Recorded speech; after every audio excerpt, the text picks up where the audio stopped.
Steve Brooks here with Wednesday's Inside Look by Brooks. Hope everybody's doing great and having a good week. I wanted to talk a little bit about two things today. One is our scholarship here at Brooks Law Group. We offer a scholarship to high school students and college students throughout the state of Florida.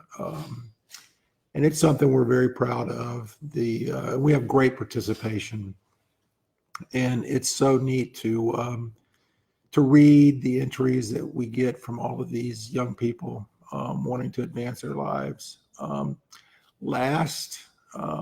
guess our last scholarship was in the spring, and it was on the topic of the dangers of texting and driving. And we had just hundreds of entries. And you can actually go on our website and see the first and second place winners.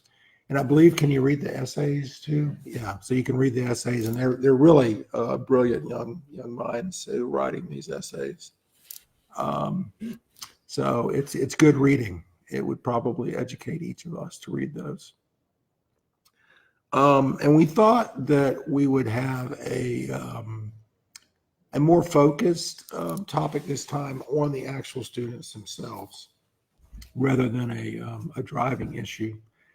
And it's something that we've talked about here amongst the team members, a lot of who are just coming out of college and maybe going back to graduate school. And some of the big issue in high school students and college students is mental health. Depression and anxiety are huge, and it seems to be rapidly increasing. I've got some stats here. With adolescents, according to the NIH, the National Institutes of Health, nearly 1 in 3 of all adolescents will experience an anxiety disorder. That's 1 in 3 of 13 to 18-year-olds will experience some kind of anxiety disorder. That's a huge percentage. Between 2007 and 2012 alone, anxiety disorders in teens went up by 20%. College students, it seems to be even worse. From 2007 to 2018, depression rates increased from 23 to 41%. That's almost 50%, almost half. Anxiety rates increased from 18 to 34%.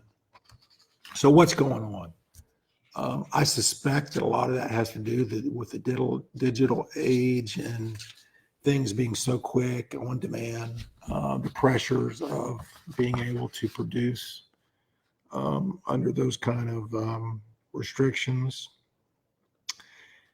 We had a Pew Research Center study polled U.S. teens about the top problems they saw in their peers. 70% said that depression and anxiety were major problems in schools. That's higher than bullying, drugs, or alcohol. So it's a serious problem. And that's why we chose to focus on that in our spring scholarship contest. So we're looking forward to the hundreds of bright minds that I know are going to participate in this. Applications are open for the spring 2020 scholarship.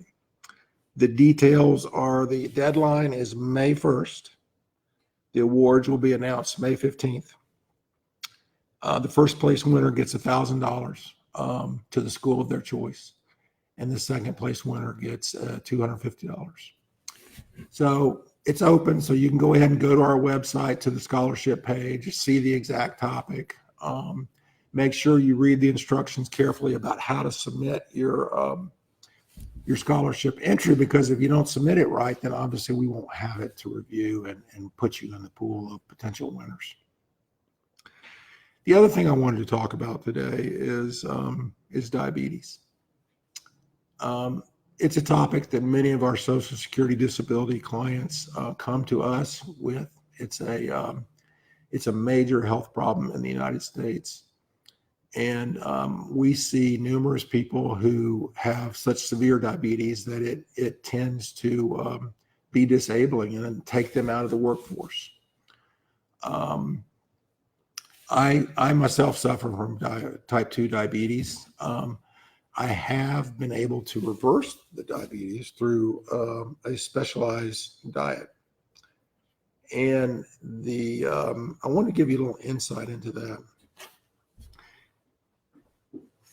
The average doctor or the American Medical Association recommended diet guidelines for diabetic is to cut down on your carbs and cut down on your sugars. And that diet, we see a lot of our clients come in and they're on that diet. That diet is extremely difficult to follow. And it, in my experience, from personally and from what I've seen from clients, it doesn't work that well. So the diet that I follow, it goes against all of the old myths that circle around diabetes and what kind of food you should eat. The diet I follow is a whole food, plant-based, low-fat diet. And the reason that works to reverse diabetes is because when you remove added fat, added oils from your diet, and you remove, of course, the animal protein found in meat and dairy, you get startling results. So if you, let me have a pen in a pad. If you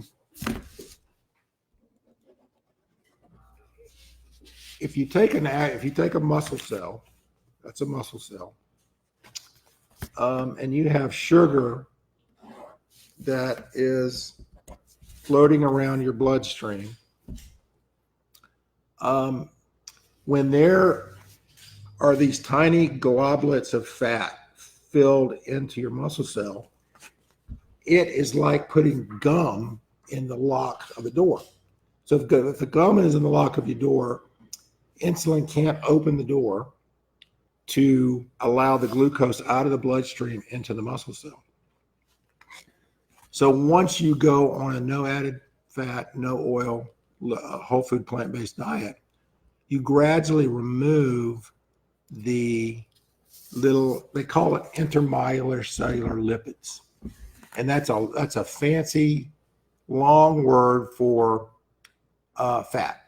Intra is inside the muscle cell. Molecular is muscle, so inside the muscle cell. And lipid is fat. So it's little goblets of fat in your muscle cell that clog it up so insulin can't allow the sugar to come out of the bloodstream. Once you remove that lipid, those fats from your muscle cell, then insulin becomes resensitized and can then open the door to allow sugar to go from the bloodstream into the muscle cell. It's phenomenal. But it's, for some reason, it's not what our medical society teaches. For those of you in the Polk County area, tomorrow, Friday, January 17th, at the Winter Haven Library, there is a local organization called Chat and Chew. And it's all about this whole food plant-based diet that can reverse diseases, including heart disease. Well, the Skype speaker is a very renowned and famous doctor from the Cleveland Clinic in Ohio, Dr. Caldwell Esselstyn. Dr. Esselstyn is credited for putting Bill Clinton, President Clinton, on the whole food plant-based diet so that he could in turn reverse his heart disease. And President Clinton credits him for this. So he is very credible. He's very scientific, very fact-based.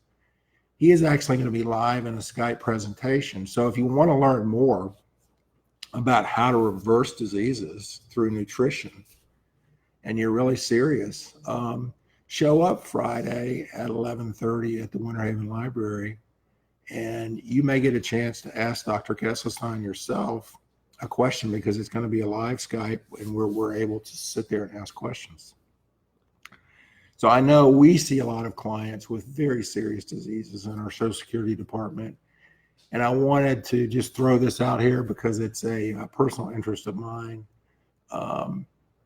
on an opportunity to talk to and listening to a very renowned physician explain what I've just tried to explain in a very short order about how you might reverse your very serious diseases. So again, thanks for joining us. As always, if you have any questions about what we talked about today or anything involving any type of accident or injury law, I'll be glad to respond. My email address is steve@brookslawgroup.com.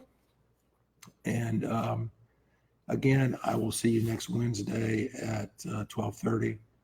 And I believe I will be in Vegas next Wednesday. So it will be from my phone next week. So again, thanks for joining me, and I will see you next week.